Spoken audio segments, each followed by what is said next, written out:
नमस्कार साथियों, मेरे चैनल एसपी स्टडी पॉइंट में आपका हार्दिक स्वागत एवं हार्दिक अभिनंदन है। आज हम एक छोटी सी कहानी के माध्यम से जानेंगे कि मानव जीवन में क्यों आत्म संतुष्टि जरूरी है। छोटी कहानी जरूर है, लेकिन मनुष्य जीवन को प्रेरणा देने वाली है, प्रेरणादायक कहानी है, जिससे अपने जीवन का सार पता चलेगा कि मनुष्य जीवन क्या है। तो कहानी इस प्रकार है। एक गरीब किसान था, बेहद गरीब, पहनने को कपड़े भी नहीं, खाने को अन्न भी कम था। सुबह गुजारा होता तो शाम का चिंता, शाम का होता तो सुबह की चिंता। पूरा दिन परिश्रम करता, मेहनत करता, भाग दौड़ करता, फिर भी जीवन निकलना बेमुश्किल था।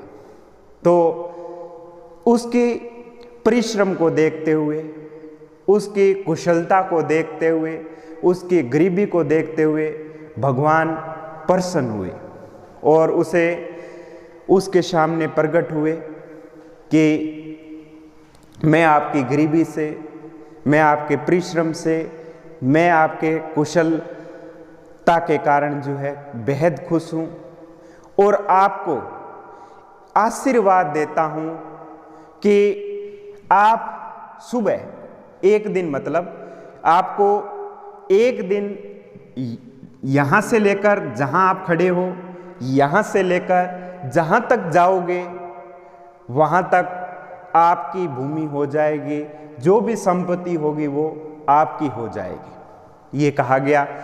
लेकिन किसान के लिए एक शर्त थोपी भगवान ने। शर्त इस तरह थी कि जहां से चलना शुरू करोगे आप, जहां से चलना शुरू करोगे वहां से चलते चलते यहां पहुंचे, मतलब, और यहां वापस आना होगा, यानी कि एक दिन का समय है। और यहां से जिस स्थान से आप चले हो और जहां तक जाओगे, जितना चलोगे, भले ही कितना भी भूमि आपकी होगी, सारा धन दौलत आपका होगा, वहां तक का साम्राज्य आपका होगा। लेकिन ये शर्त है कि शाम सूरज डूबने से, अस्त होने से पहले पहले जिस स्थान से चले हो उस स्थान पर पहुंचना होगा। तो किसान ने लालच किया, धन दौलत का लालच किया कि मैं अब राजा बन जाऊंगा, बड़ा धनवान बन जाऊंगा, मेरे पास धन दौलत होंगे, घोड़े होंगे, गाड़ियां होंगी। लालच मन में आ गया, लालच हो गया। तो क्या किया, उसने कहा कि ठीक है भगवान। तो भगवान ने कहा तथास्तु। तो सुबह सूर्य उदय होने से पहले ही किसान उठा और अपने लक्ष्य को प्राप्त करने के लिए निकल गया। अपना लक्ष्य ये था, जो लक्ष्य उसे याद था वो निकल गया, चलता गया। सुबह जल्दी चला, चलता रहा, थक तो रहा था, धूप भी खूब थी, गर्मी भी खूब थी, जान निकलने को थी, लेकिन वो रुका नहीं। उसे तो सिर्फ और सिर्फ लालच दिखाई दे रहा था कि मैं जितना चलूंगा उतनी मेरी हो जाएगी। तो वो चलता रहा, धूप में दौड़ता रहा, खूब तेज चला, दौड़ता, खूब दौड़ा, रुका ही नहीं बिल्कुल भी। फिर उसे चलते चलते उसे याद आया कि शर्त याद आई कि मुझे वापस भी चलना है। खूब थक गया, हाँफ गया, चलना, उसे थोड़ा भी चलना उसके लिए मुश्किल था। फिर भी वो सोच, मन में लालच है, संतुष्टि नहीं थी, चलता रहा। फिर वो जो है वापस अपने लक्ष्य गंतव्य की ओर शुरू हुआ, दौड़ता, क्योंकि ज़्यादा चल लिया, फिर वापस आना समय कम था। खूब दौड़ा, अपने लक्ष्य तक पहुंच गया, वापस अपने लक्ष्य तक पहुंच गया।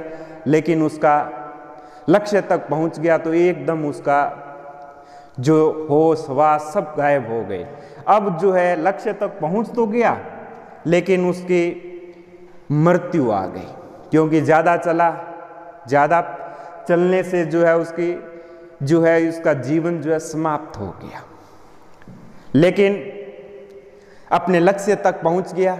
भगवान को भी उसके इच्छा को पूर्ति करनी थी, यानी कि लक्ष्य तक पहुंच गया, मृत्यु भी हो गई, फिर उसे जो है दफना दिया गया। उसकी जगह जितनी थी जितना उसे दफन करना था उस भूमि में उसे दफना दिया गया। यानी कि इंसान का मूल्य ये है कि जितनी जगह है उतनी ही उसकी जगह, जितनी वो कवर करता है, जितनी अंतिम क्षणों में जो उसे जगह मिलती है वो ही उसी की है। इसलिए मनुष्य जीवन को में इस कहानी से सीख ये मिलती है कि मनुष्य जीवन में आत्म संतुष्टि होना चाहिए। कितना भी धन हो जाए, कितना भी व्यापार हो जाए, कितना भी ज्ञान हो जाए, लेकिन मनुष्य जीवन में सफल बनाने के लिए संतुष्टि जरूरी है। यानी कि कई विद्यार्थी क्या चाहते हैं कि थोड़े से समय से, थोड़े से परिश्रम से अपने सफलता प्राप्त करना चाहते हैं, जो लक्ष्य प्राप्त करना चाहते हैं। 2 महीने परीक्षा के बचते हैं, तब तैयारी करते हैं, दिन रात मेहनत करते हैं, फिर होता नहीं है तो वो क्या सोचते हैं कि हमारा या तो भाग्य नहीं था, सुसाइड जैसा अपना अंतिम कदम अपना लेते हैं। इससे अच्छा तैयारी जो भी किसी की भर्ती आती है उससे पहले ही निरंतर अध्ययन करता रहना चाहिए। सीढ़ियों की तरह नीचे की शुरुआत से सीढ़ियाँ स्टेप बाय स्टेप जो है अपने को पूरी करने चाहिए, तभी ही लक्ष्य अपना प्राप्त हो सकता है। जैसे अपने मैं एक और बताऊंगा आपको, जैसे आप एक होता है वेस्ट पेपर, जीवन का सार ये है वेस्ट पेपर, एक होता है न्यूज़ पेपर, एक होता है क्वेश्चन पेपर, एक होता है टिश्यू पेपर। इनका आपको उपयोग तो पता है कि ये क्या उपयोग आता है, लेकिन इसमें जीवन का सार छुपा हुआ है। क्या सार है? जीवन जो अपना पास्ट है, भूतकाल है, वो तो है वेस्ट पेपर, यानी वो क्या है? Waste paper. और जो वर्तमान अपना प्रेजेंट टाइम है, जो चल रहा है, वो क्या है? न्यूज़ पेपर है। और आने वाला समय क्या है? जो फ्यूचर है वो क्या है? क्वेश्चन पेपर की तरह है। इसलिए जिंदगी में इतना पढ़ो, इतना अध्ययन करो। अगर अध्ययन नहीं किया तो अपने क्या बन जाएंगे? टिश्यू पेपर बन जाएंगे। यानी कि अपने ज्ञान प्राप्त नहीं किया, अध्ययन नहीं किया, जीवन का सदुपयोग नहीं किया, तो इस टिश्यू पेपर की तरह हमें कचरे में फेंक दिया जाएगा। तो अंत में मैं यही कहूँगा कि मेहनत कीजिए, मेहनत का फल मीठा है। धन्यवाद।